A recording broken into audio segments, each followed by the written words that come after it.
So after working with those systems over the last 5 years, we started to ask ourselves, how can we spend the most time possible repurposing, assigning purpose? How can we spend the most time possible looking around us and saying, what is this? What is it for? What else could it be for? What are its properties? How can I give it a new purpose? Because this is this kind of like the liquefaction of meaning in the physical world. And how do you make a tool that catalyzes this kind of like, like if you give somebody alcohol, they get drunk. What do you give somebody so they liquefy the meaning of the physical world? And we want to spend as little time as possible kind of in the cognitive space, the pure cognitive space. We want to mix cognitive, emotional, creative spaces. And we really don't just want squeaky sounds as an output. It was pretty cool. But we really want these complex systems, and you want to repurpose the virtual world and repurpose the physical world and smash it together. And Makey Makey was kind of the confluence of those. Here's just a little bit about Makey Makey for 1 minute.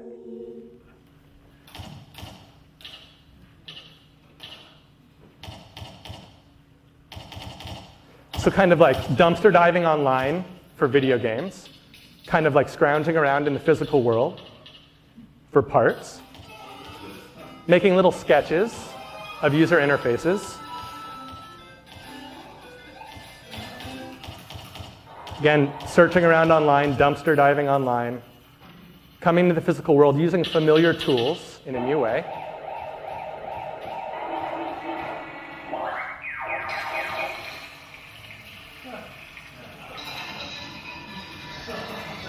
Those are drawers from a dresser, a cheap plastic dresser. That's just a piano you can get online. It's a flash piano. These are the stairs in my house in Virginia.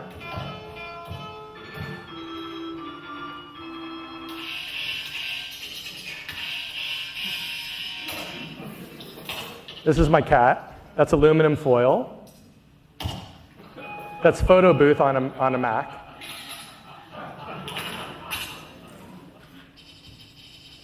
And this is just a Facebook text field with a status update.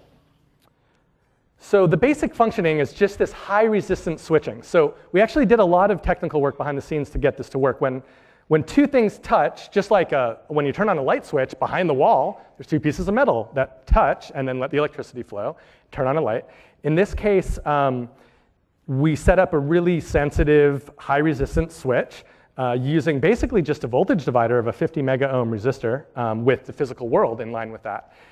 And then we did a whole lot of DSP to get rid of all the noise that you get when you're working at high resistance and make it all run really efficiently on a tiny microcontroller and pull 18 ports at the same time and respond within less than a 30th of a second so that you feel that real-time responsivity.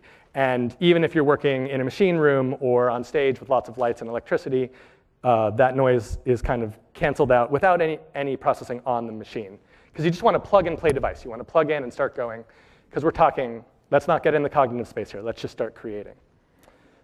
This is the first prototype. We made it 3 years ago. That's a Teensy soldered to a perforated breadboard. And it sat like that for 2 years. We ran a workshop at the Exploratorium, and we didn't know where to take it next. We knew it was interesting, but we didn't know how to think about it, and we didn't know how to make the mouse work and all this stuff. And so SparkFun came to Media Lab 1 year ago, and I sat down with the CEO of SparkFun, Nathan Seidel, and I said, okay, we've got this thing. We think it's pretty cool. It could be a whole keyboard, 80 keys, and you just hook to the key you want to replicate and hook it to the real world. And he's like, okay, that's a great idea. Let's do it, but we're not having 80 ports. You're obviously a beginner at this. We're going to have 4 ports, and you're going to have 4 keys that you can access. So I was like, okay. So I drew this sketch, and I said, okay, we'll have 6 keys. So he's like, okay, you got yourself a deal. So that sketch, I gave that to a SparkFun engineer. I'm used to drawing my own circuits in Eagle, but SparkFun wanted to do the engineering, so now I'm doing this new type of circuit making where I draw things and give it to them, and they gave me back this. And they're like, how's that? And I'm like, okay, it's a start. And I gave him some text back the first time, because I didn't realize how this design process was going to work. And he gave me back this. And he's like, how's that? That's the front of the board on the top. the back of the board on the bottom. And so I said, good enough, let's make a first prototype and try it out and see what that feels like. So there you go. And that's what it came out like. So a little more about the design process here. Then I took it into Photoshop. I took a photo of it. So this is a photo of that green board. I brought it into Photoshop, and I said, it needs to look a little more like this. And we went back and forth. And here's the next one. You see, like, let's put some red around that ground plane on the bottom there. Just going back and forth here. Let's get rid of those arrows in the middle of the 4 arrows. We don't need those. There's already arrows there. Let's put a dot there. Let's fill in the red. OK, that's the next iteration. Then let's make it look a little nicer. Let's add some more red around the bottom. And look at the arrows. Just look right in here. They become rounded. Let's round those off. But they look a little goofy, don't they still? It's like, well, and we're really thinking this is going to hit thousands of people. And they're going to try to understand what this means. And they have to feel like they can use this. So it's like this kind of like, who does this level of design on a DIY circuit? This is in Eagle. This is like PCB layout. Why would you design it this much? But we really wanted it to feel the right way. So, and here you see these arrows corners, they're still sharp. Earth is not labeled. The .com is in red over here. Now look at the next iteration. .com goes to silver, so now it's made of traces. So we're starting to point to the elements of the circuit board and using those elements, bringing them out. Earth is labeled not ground, but earth, kind of tying back to this theme of what is ground really anyways in the first place. And here's the next iteration. Watch these rounded corners here on the arrows. Boom, these go a little bit less rounded. All these corners get rounded. That's the kind of stuff that we're paying attention to. Let's put Earth up here instead of down there. Let's kind of get everything looking beautiful so people feel like I can approach this board. I can really start using it. And now the back of the board. How did the back of the board evolve? Well, first he gave me this drawing. Next drawing, the first manifestation looks like this. There's the back of the board in real life, just a photo. I took a photo of that, brought it into Photoshop. Let's try to have an Arduino mode. Let's put some back doors to this Makey Makey. Let's make it so if I already know how to use Makey Makey, but I want to reprogram it, what do I do? Well, there's a stair-step sequence of a place you can go to. Here's the next iteration. Let's label everything really easy to see when you first start. We'll call it mouse, and we'll call it keyboard. We'll make it very clear. Here's Arduino. Arduino goes away, because if you already know what Arduino is, you don't need it to be labeled that. We'll call it output. Call it output, and then let's put an output symbol here. OK, well, I asked the engineer to design an output symbol. He gave me this. I'm like, well, that's not really readable.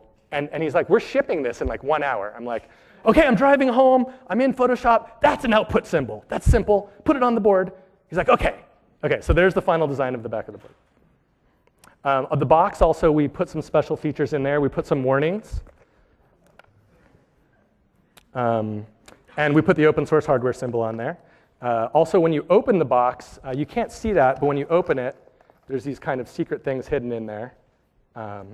And actually, embedded in the board itself, I don't know if you can see right here, but these are in the traces and then covered up by silkscreen. The world's a construction kit. Some of the secrets just kind of rolled in there.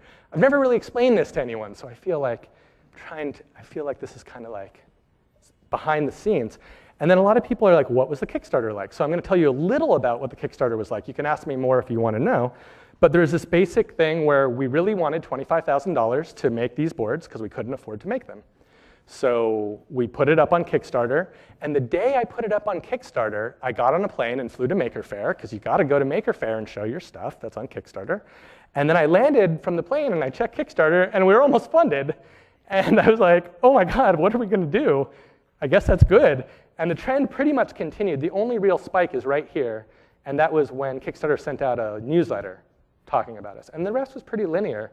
People just kept buying it. And everyone really just wanted the basic one here, just the basic, give me the Makey Makey. I just want to make stuff. So now let's talk about what people are doing with it.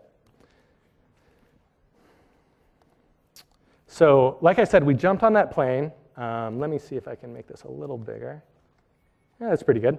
And we got to Maker Faire. So here we are at Maker Faire. And we set up some banana pianos and some beach ball controllers.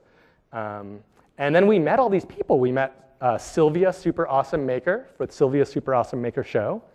And we met this kid. Those LEDs across his hat are like a LED indicator of how much of something there is.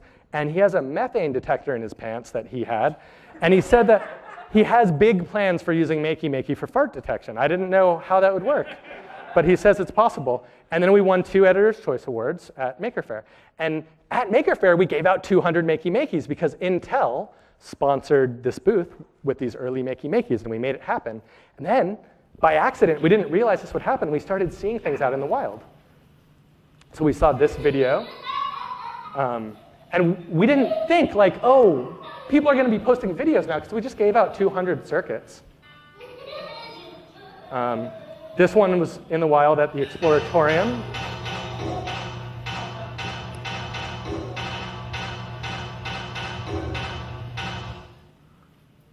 And this was called Walkie Walkie, I guess.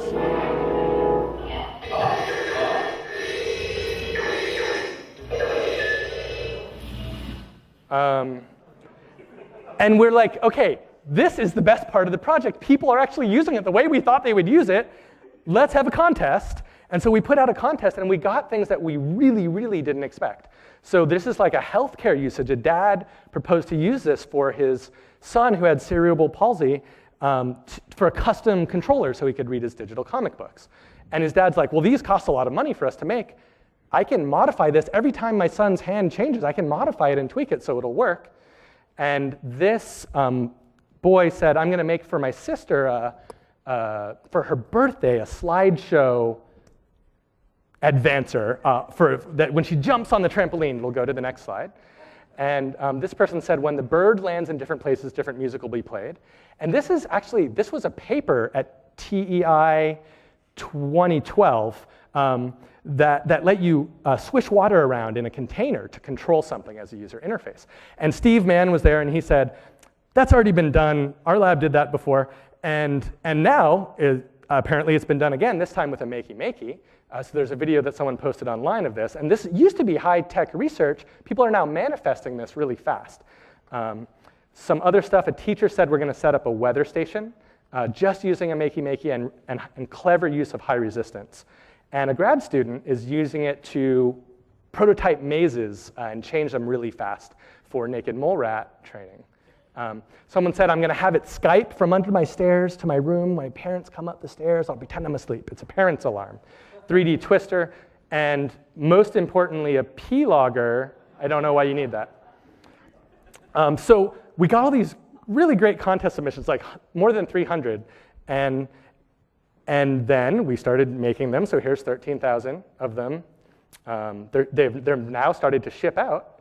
And now that they shipped out, we're getting these videos, like unboxing videos and things like that. Stuff I thought I'd never see.